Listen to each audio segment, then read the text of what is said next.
Fala pessoal, tudo bem? Boa noite, né? Hoje a gente vai estar dando início a uma série de vídeos que levam em consideração resolução de questões, né, ligadas a concursos da área técnica, né?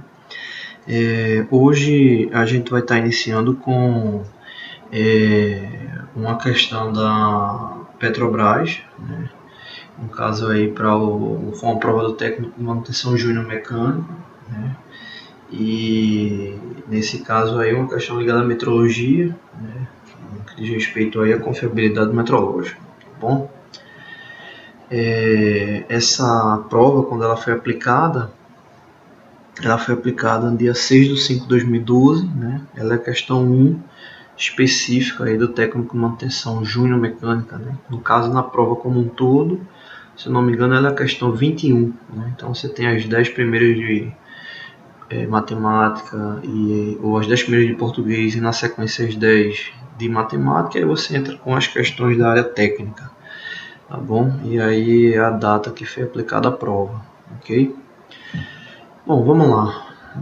Quanto aos conceitos de erros de medição, o erro sistemático aí tem as alternativas, e aí é interessante porque o que é que você tem que ficar atento nesse caso? Observa que o conceito está ligado aqui, ó, erros de medição. Esses casos, né, que envolvem o vocabulário internacional metrológico, né, o VIM, não tem muita coisa que fazer, realmente tem que conhecer as informações sobre o meio, né? Vai ser uma questão de cálculo, não, realmente aí é a lógica sobre o entendimento da definição do que se pede, né? E aí nesse caso ele está querendo saber sobre um tipo de erro específico e qual é a definição dele, né? Então aí você tem as alternativas com base com base no título do erro, você tem justamente a descrição dos meios, né? A letra A, né, a parcela previsível do erro, né, e correspondente ao erro médio. A letra B, parcela imprevisível do erro, que faz com que repetições levem a resultados diferentes. A alternativa C, diferença entre o valor indicado pelo sistema de medição e o valor verdadeiro do mensurando ou do mensurado. A alternativa D, parâmetros que caracterizam a dispersão de valores que podem fundamentadamente ser atribuídos ao mensurando. Erro com maior valor absoluto que pode ser cometido pelo sistema de medição nas condições em que foi avaliado. E é interessante porque essa é a questão 1, né, da prova específica, né? Então normalmente as questões iniciais elas têm um nível fácil, e essa questão ela é fácil, só que tem a questão do conhecimento no que diz respeito à norma, né? Então a pessoa que pega uma questão como essa aí para responder e não tem tanto conhecimento da norma, né, ela se torna terrível para quem vai responder, né? Então é até a dica aí pular para uma outra questão, depois voltar para ela, porque realmente é conceito, né? Para você ficar aí analisando, perdendo tempo, é melhor seguir e depois volta para ela, né? Mas vamos aí voltar sobre a questão, né? Quanto aos conceitos de erro de medição, o erro sistemático né? O que é o erro sistemático? Bom, a primeira coisa que a gente tem que ficar atento aí é o que é o erro de medição, né? Que é a diferença entre o valor indicado pelo sistema de medição e o valor verdadeiro do mensurando, né? Ou seja, o mensurando é o elemento, né, a ser avaliado, né, a ser medido, né? Então ele possui um valor verdadeiro, né, que aí vai estar intrínseco à sua questão geométrica. E quando você realiza a medição, né, uma medição, principalmente medição direta, né, com o instrumento de medição que aparece lá o valor na hora, você deve ter um erro, né? A gente vai ter aulas aí na área de metrologia, a gente vai tratar sobre as questões técnicas dessa área, mas sempre você vai ter um erro lá na sua verificação, seja o mínimo possível ou seja um erro grosseiro, tá bom? Bom, então, quanto ao conceito de erro de medição, é a diferença entre o valor indicado pelo sistema de medição e o valor verdadeiro do mensurando, né? Aqui embaixo a gente tem as siglas, né, do que representa, né? O E aqui, o erro de medição, o I, indicação do sistema de medição, o VV, o valor verdadeiro do mensurando. Né? Então, a subtração de um pelo outro, você vai estar encontrando o erro. Beleza. Então, voltar aqui na questão, entenda que o erro sistemático, se a gente for levar em consideração o erro, ele vai ter sempre uma relação daquela, né, do valor verificado pelo valor verdadeiro. Né? Então vamos dar continuidade aqui. Observa bem aí essas imagens. A gente tem aqui uma questão de um alvo, né? Então nosso objetivo é estar chegando aqui o máximo possível no centro do alvo, né? E aqui a gente tem outras imagens que você vê que existe, né, uma certa dispersão, né? E a análise dessas dispersões é que faz com que se caracterize os principais tipos de erro. E os principais tipos de erro é o erro aleatório e o erro sistemático, que no caso a pergunta ele vem falando justamente sobre o erro sistemático, né? Então ele trata sobre o erro sistemático, então aí já fica atento que é um dos principais tipos de erro que acontece na realização das medições. Então aqui você tem um caso ideal, né, que é justamente quando você tem repetições de medições dentro de uma faixa muito pequena, né, de um intervalo muito pequeno, e todas elas muito próximas do valor verdadeiro do mensurando, né? Então essa aqui é a condição ideal. Você tem uma condição em que a média das verificações, ela ainda toma como base o valor verdadeiro do mensurando, só que aqui você já tem um intervalo maior, né? Aqui você já tem um intervalo maior, então a confiabilidade aqui ela tende a diminuir, né, em relação ao exemplo anterior, né? Aqui você tem um caso que as medições elas estão sempre muito próximas, né, mas distante ainda do alvo, né? Então esse é um caso interessante porque se você faz essa correção, você consegue, a correção desse desvio, você consegue trazer os elementos para o centro, né? Ou seja, você acaba tendo uma precisão maior. É mais fácil corrigir esse erro aqui do que um erro desse quando você tem uma dispersão muito grande, né?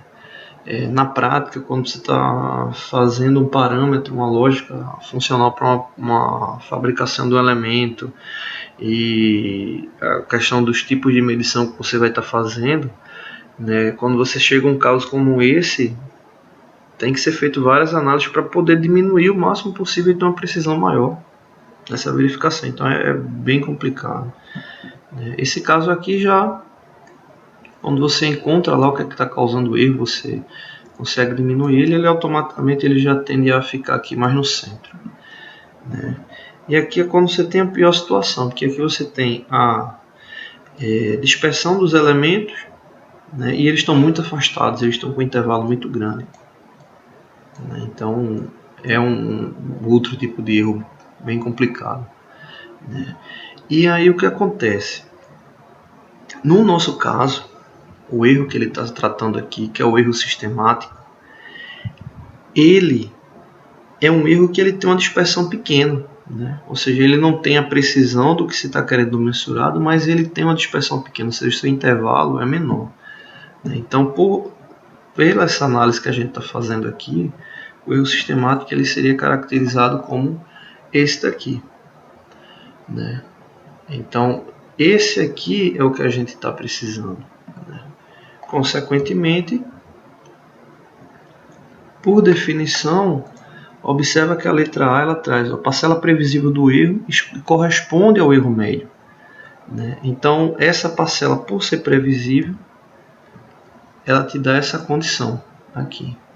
E vai estar representando o erro médio do mesmo, né?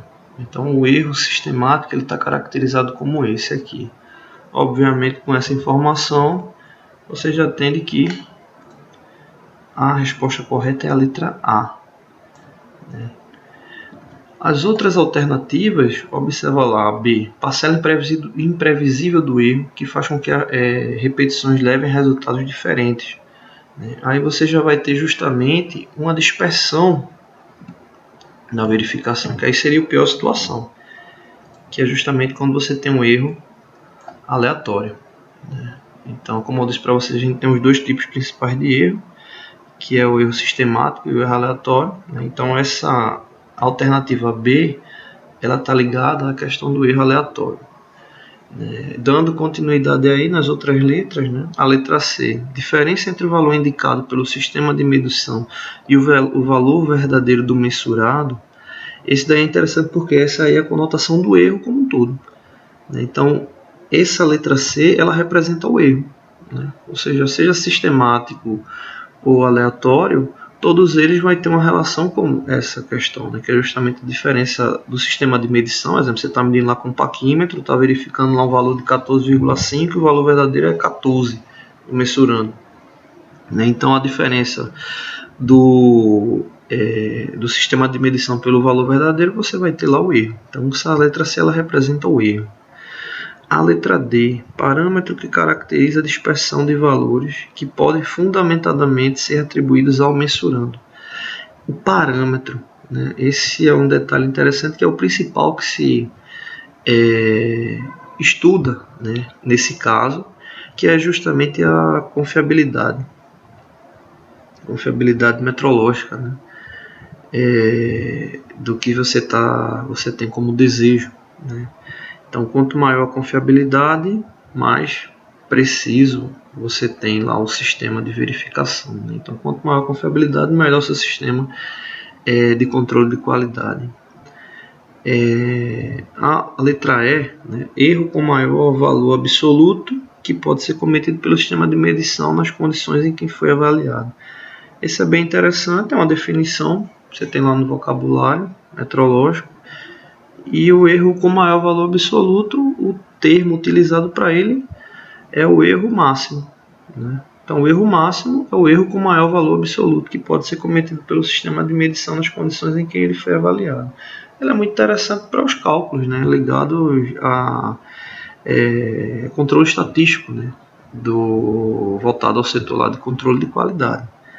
Então, para cada um desses termos aí, você tem lá, ou para cada uma dessas definições, você vai ter um termo mais específico. Então, de fato, é importante que você tenha pelo menos os principais, tá sempre exercitando lá esses conceitos, para realmente não ficar aquela coisa gravado, mas você ter a condição de, pelo termo, estar identificando a lógica do mesmo, tá bom? Aqui só a definição que a gente tem, o erro sistemático e o erro aleatório. O erro sistemático é a parcela previsível do erro, corresponde ao erro médio, que a gente já verificou o que se está querendo da questão, que é a letra A. O erro aleatório é a parcela imprevisível do erro, é o agente que faz com que as medições repetidas levem a distintas indicações. Então, o erro aleatório é o pior que a gente tem, tá bom? Quanto à resposta correta, como eu já tinha informado para vocês, a alternativa é a letra A, tá bom? Não deixem de curtir o vídeo, não deixem de se inscrever no canal. Toda semana tem vídeos novos. Valeu! Oi pessoal, tudo bem? Hoje a gente vai estar dando continuidade a nossos vídeos. No caso, hoje mais um vídeo voltado à resolução de questão de concurso. No caso, a gente está dando continuidade à prova da Petrobras. A gente vai resolver questão por questão. A questão que a gente vai estar resolvendo hoje é a questão do módulo específico, a questão 2, que visa justamente regra do arredondamento. Bom, vamos dar uma interpretada aí na questão. 4 barras de aço de diâmetros diferentes foram medidas com o mesmo instrumento de medição e nas mesmas condições, apresentando os valores listados na tabela a seguir. E aqui vem justamente as informações.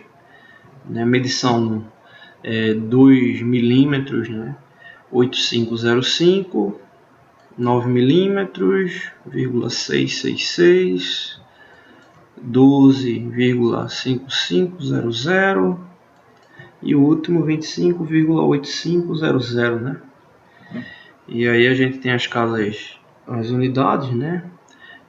Décimo, centésimo, milésimo, né? Micrômetro, para cada uma das medições, né? E aí o que é que tem que ficar atento, né?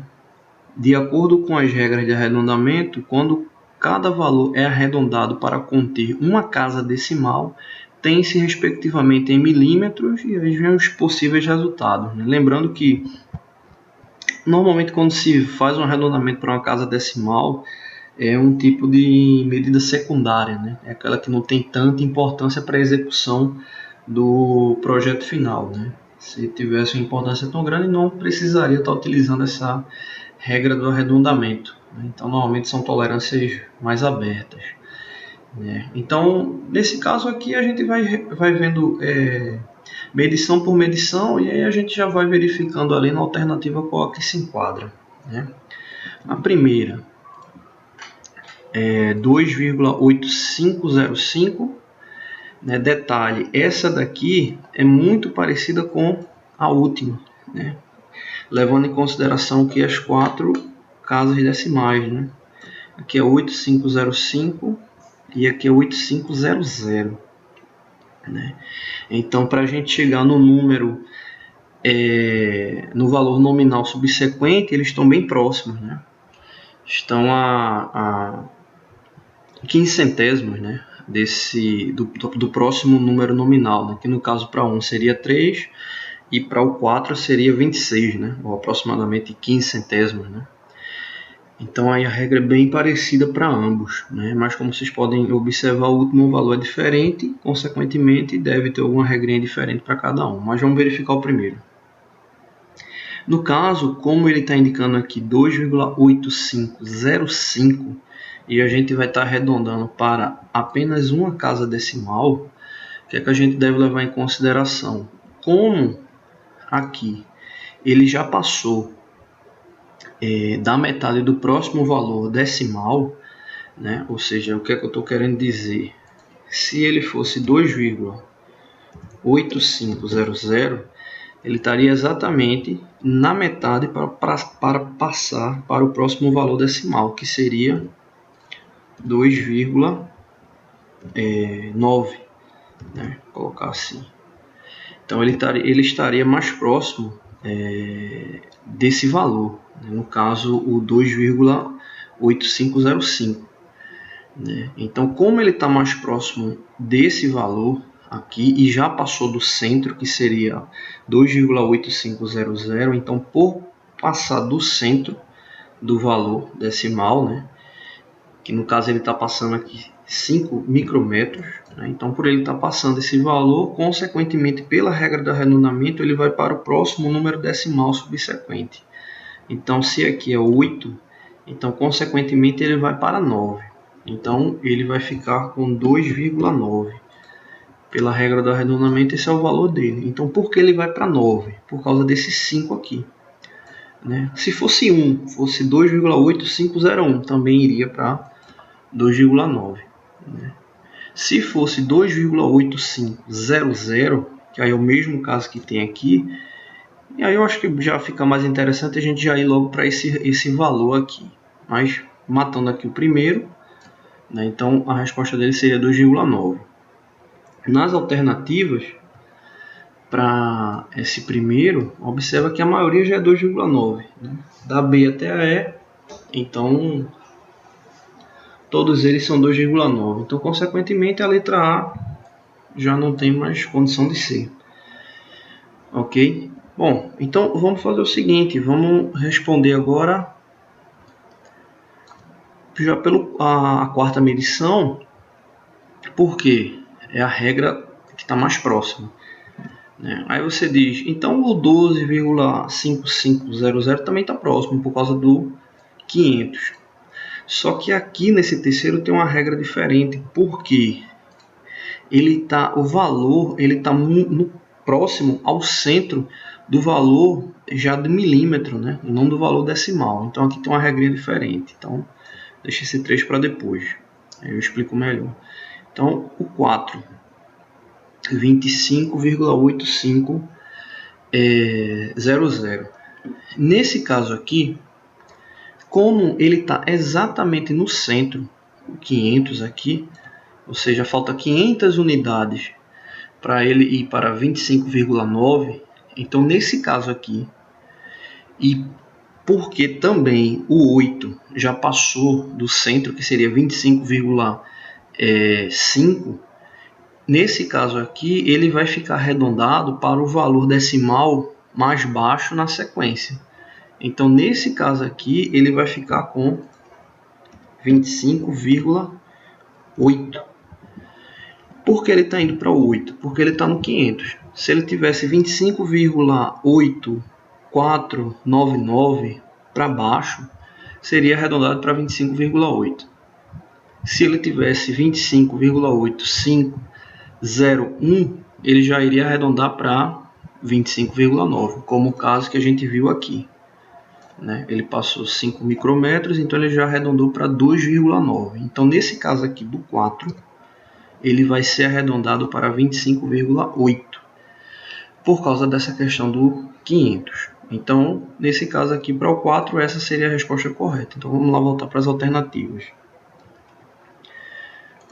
Aqui também é o mesmo caso. Tem 4 que estão indicando que pode ser o 25,8. Então, o que é que a gente tem que ficar atento?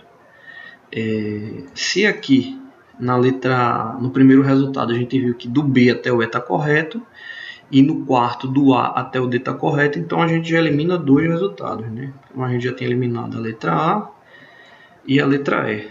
Então sobra aí B, C e D, que tanto o primeiro resultado está correto, como o quarto resultado, pela regra do arredondamento, está correto.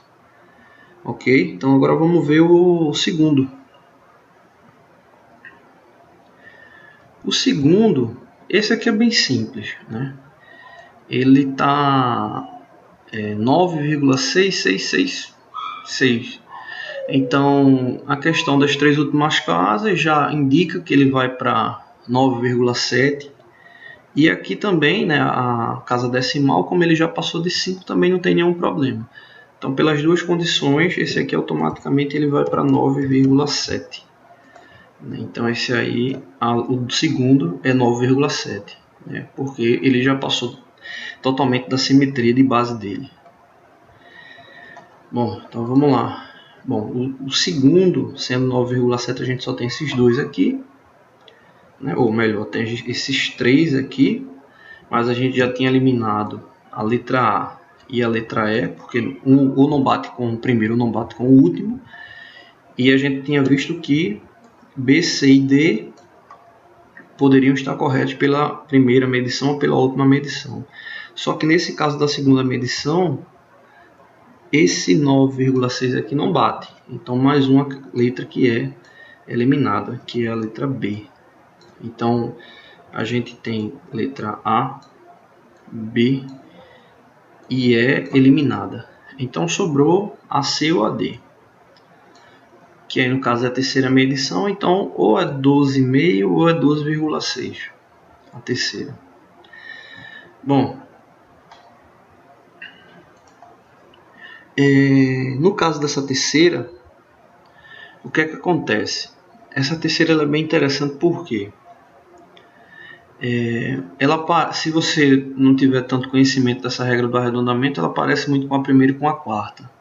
Só que nesse caso aqui você tem que entender que o valor nominal é 12 e na sequência você já está indo para o 5, ou seja, que é o valor simétrico dele, ou seja, faltam 5 unidades de décimo de milímetro para ele ir para 13. E então nesse caso aí ele já está balanceado. E aí ficam faltando as 3 casas subsequentes. Então essas 3 casas subsequentes ele acaba tendo uma relação inversa da regra que é aplicada ao primeiro e quarto. Nesse caso aí, ele automaticamente ele é arredondado para mais, Ou seja, se ele tivesse 12,5499, ele seria arredondado para menos.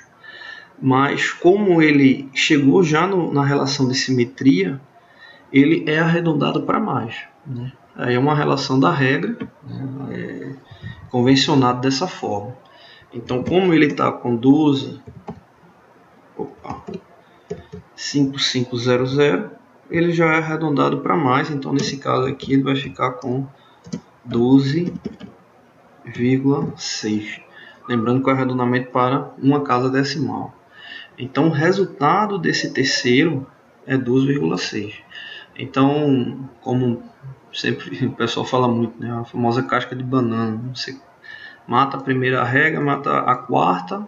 Né? Eu digo, opa, essa terceira aqui é parecido, vou usar a mesma regra. Se a gente fosse utilizar a mesma regra, seria a relação do quarto, que no caso ele ficou arredondado para 25,8. Então, então vai ficar com 12,5. Mas não é o caso aqui porque ele ele está na relação de simetria do valor nominal, né? Ou seja, faltando 500 unidades, né, para ele estar passando para a próxima casa decimal. Então o terceiro seria 12,6. Então, consequentemente, sendo 12,6, a alternativa que nos resta é a letra D. Então a alternativa D é a correta. Ok? É isso, quem tiver interesse aí, pesquisa mais sobre essas regras de arredondamento, né? Não deixe de curtir o vídeo, não deixe de se inscrever, né? Toda semana tem vídeos novos, valeu! Oi pessoal, tudo bem? Hoje a gente vai estar dando continuidade à nossa série de vídeos, né, ligados à questão de concurso. Né? A gente está com mais uma questão da Petrobras, né, ligada à parte específica. A prova ligada à questão do técnico em manutenção júnior mecânico. Né? Essa prova ela foi aplicada dia 6 de 5 de 2012, né, mais uma questão de metrologia ligada à questão de confiabilidade metrológica. Vamos lá dar uma olhadinha nessa questão. Um radar instalado em uma rodovia fotografa veículos que trafegam acima dos 100 km por hora. O aparelho apresenta uma incerteza máxima de 2 km por hora. E os velocímetros dos automóveis apresentam incertezas que chegam a mais ou menos 10% do valor indicado.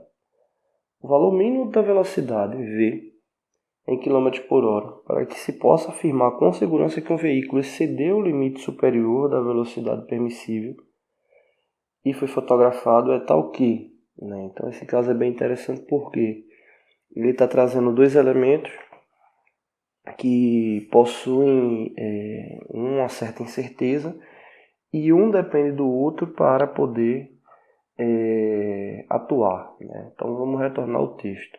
Primeiro ponto, o objetivo do radar instalado é verificar os veículos que trafegam acima de 100 km por hora. Okay? Esse aparelho ele tem uma incerteza máxima de 2 km. Né? Então essa incerteza, você tem que lembrar sempre que a incerteza ela é mais ou menos. Né? Então ela tem a incerteza de mais ou menos 2 km. Né? Então significa que esse aparelho ele já tem uma amplitude, né, de 98 km até 102 km. Né? E os velocímetros dos automóveis apresentam incerteza que chegam a mais ou menos 10%. Ou seja, que chegam não quer dizer que todos vão ter essa incerteza, mas como é o limite, ele vai estar trabalhando com limite para ser justo a todos. Né? Então, mais ou menos 10% do valor indicado. Então, se é mais ou menos 10% do valor indicado, a gente tem 100 km, então 10% vai dar 10 km, né? Então a incerteza desses elementos aí é mais ou menos 10 km, né? Então, ou seja, mais ou menos 10 km, 90 km a 110 km, né? Aí a pergunta é, né, o valor mínimo de velocidade V em km por hora para que se possa afirmar com segurança que o veículo excedeu o limite superior à velocidade permissível e foi fotografado é tal que, ou seja, eles querem saber aqui qual é a faixa que eles vão ter com segurança para poder indicar que realmente o veículo está acima dos 100 km, né? Ou seja, qual o valor real ali acima dos 100 km, né? E daquele valor para mais, qualquer um valor vai ser verdadeiro, ou seja, vai estar dentro da margem de segurança legado à confiabilidade metrológica devido à incerteza dos elementos. Mas vamos lá para a resolução. o carro está em intervalo de valores referentes à sua velocidade, né? E a exatidão, como está ligado lá no texto, é de mais ou menos 10%. Isso quer dizer que se o carro for visto com 100 km, a sua velocidade ela vai estar em uma faixa, já que ele tem aquela incerteza de mais ou menos 10 km, ou seja, ele deve ir entre 90 a 110 km por hora. E é justamente, eles querem ter a certeza que ele vai estar acima de 100 km, né? Ou seja, imagina o carro está lá com 90, 92 km e passou no radar, o radar fragou ele. Não, tem que estar dentro de uma margem segura. Então o primeiro ponto é esse, né? Ficar atento com essa variação. Né? E a leitura do radar, né, com base nessa informação, seria entre 98 km por hora e 102 km por hora. Por quê? É a incerteza que ele tem, que eu falei no início. Né? Como é 2 km, então ela é mais ou menos 2 km.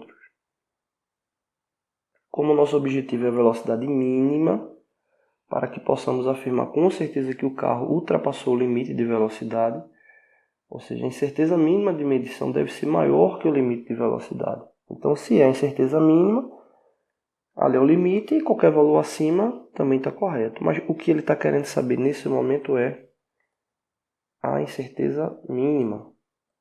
Né? Ou seja, a incerteza mínima ela vai estar dentro de uma faixa e a incerteza mínima que vai ser um valor X, dali em diante para mais, qualquer valor vai ser verdadeiro. Mas o que ele quer saber nesse momento é a incerteza mínima.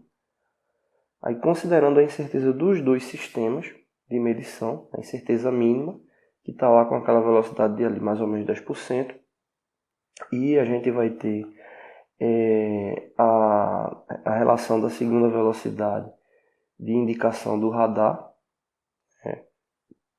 Então, aqui fazendo por partes, já que aqui a gente tem a incerteza mínima referente à verificação do velocímetro do automóvel, né? Ou seja, que tem uma velocidade, uma incerteza de mais ou menos 10%. Né? Então você vai pegar pelo mínimo, que aí no caso vai ser a velocidade menos 10%. Né? Então você vai ficar com 90% da velocidade. E no segundo caso vai ser justamente pegar o máximo dela, que no caso o radar, como é 100 km, então a máxima dele vai ser o quê? 102. Né? Então a velocidade que é o que está querendo descobrir aqui, né, com essa regrinha, né, aqui, ela vai ficar nesse ponto, ou seja, a velocidade ela vai ser maior do que 102 dividido por 0,9. Esse 0,9 ele justamente surgiu da subtração do valor mínimo, ou seja, já que ele quer pegar o valor mínimo do carro, ou seja, ele quer ter a segurança com o valor mínimo do carro, que no caso seria 90% de 100 km, né? Então seria 90 km, né? Então você teria 102 km, que é a relação máxima do radar dividido pelo mínimo. Então, fazendo essa divisão, você vai chegar a esse resultado aqui, 103,3 km por hora. Ou seja, nesse caso aqui, a velocidade deve ser maior que 103,3 km por hora. Qualquer valor abaixo deste terá um campo de incerteza com a região menor que os 100 km por hora. Então, isso aí, 103,3 km por hora, significa o quê? O radar, para ter a certeza de que ele está pegando um carro que realmente ele está acima de 100 km por hora, o radar ele vai ter que medir 113,3 km por hora.